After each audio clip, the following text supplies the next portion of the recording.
Hi, I'm Lydia, the Exhibitions and Interpretation Officer at Elmbridge Museum. I take objects out into our local community and exhibit them online.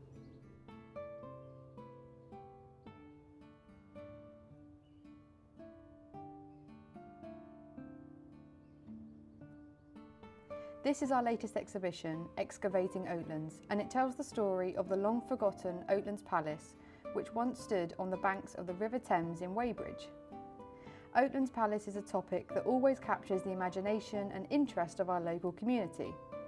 So I was really excited when presented with the opportunity to delve into the palace's rich past and share its story with our audiences.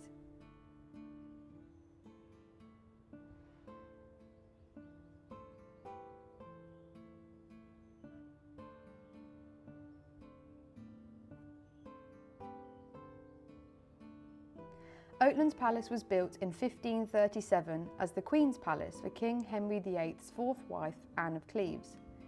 Monarchs including Queen Elizabeth I used the palace until it was demolished in 1652 after the execution of Charles I.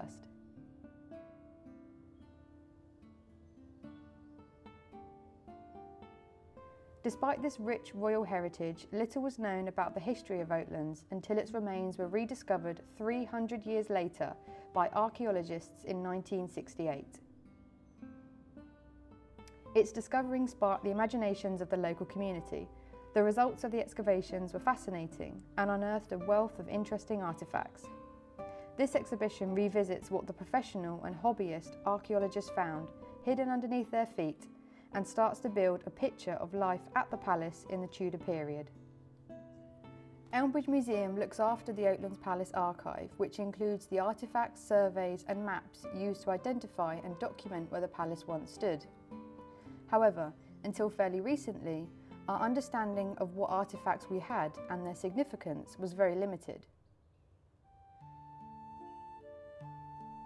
In 2019, volunteers from the Surrey County Archaeological Unit dedicated 5 years to carefully organise and sort through artefacts from the Oatlands Palace archive.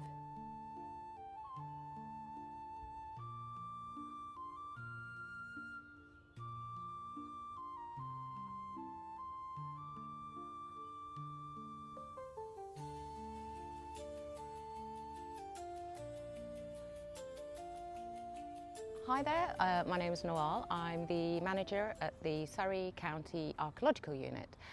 We're an archaeological unit based in Surrey, working in the county and neighbouring areas, and we carry out a range of developer-led work, but also we have a large programme of outreach engagement, working with communities, schools, local interest groups to really show them what archaeology lies in their neighbourhood and the places they use every day. So the aim of the Oatlands Palace project was to review the finds that were and the paper archive, really to bring them up to modern standards as well as catalogue them so that they could be accessible in the future. So that involved our volunteers, supervised by our community archaeologist Hannah Potter, looking in every single box, bringing out all the finds and really splitting the catalogue of the archive so that it was in all its different material types, so pottery and glass and ceramics, bone, you name it really, there was a bit of everything there. So we were then putting those into modern archive standards. So some of the finds were in cigarette packets, sweet boxes, paper bags, and labelled up beautifully, but obviously we needed it all to be consistent. So once that was all done, we then prepared the digitised archive, which is now searchable by anyone wanting to do any more research on the project. So our volunteers were really the main workforce behind this, and spent goodness knows how many hours, and the actual physical archive is now back with the Elmbridge Museum. So yeah, we had a good time doing it, and because the archive is so amazing, so it's got some beautiful, almost complete pots and some really unusual metalwork, they had an amazing time looking through it as well.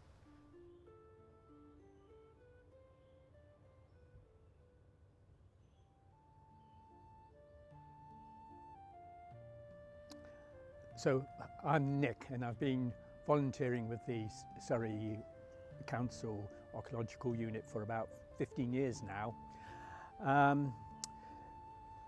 The Oatlands project started before COVID and then lasted all the way through COVID, and I did a lot of typing up of the records after COVID. What I remember particularly are the Bellarmine vases with their nice faces, and also with the crests on the main body of the vases.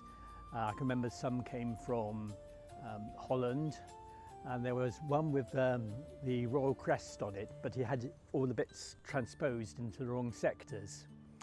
There are also a huge number of pipkins, a lot of glass, some very interesting tiles that came probably from Chertsey Abbey.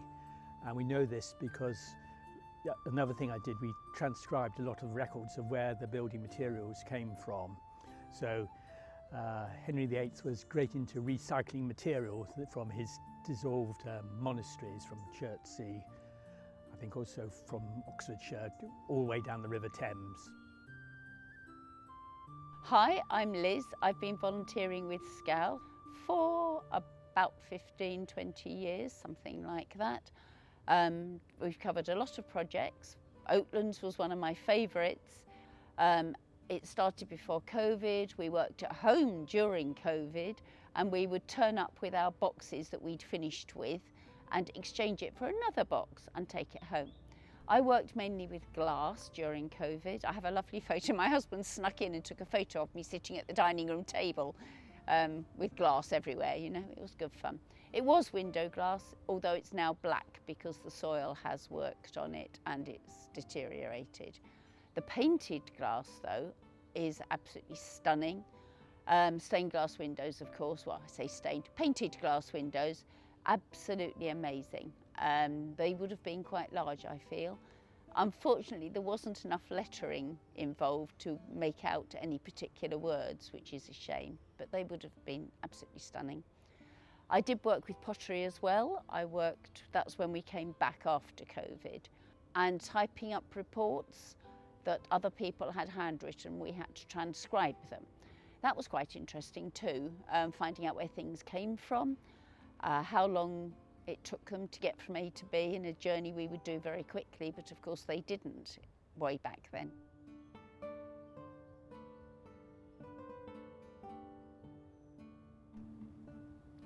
Elmbridge Museum would like to thank all the volunteers at Surrey County Archaeological Unit for their hard work and commitment. It's thanks to them that we now know so much more about the Oatlands Palace archive and can start to build a fuller picture with exhibitions like Excavating Oatlands.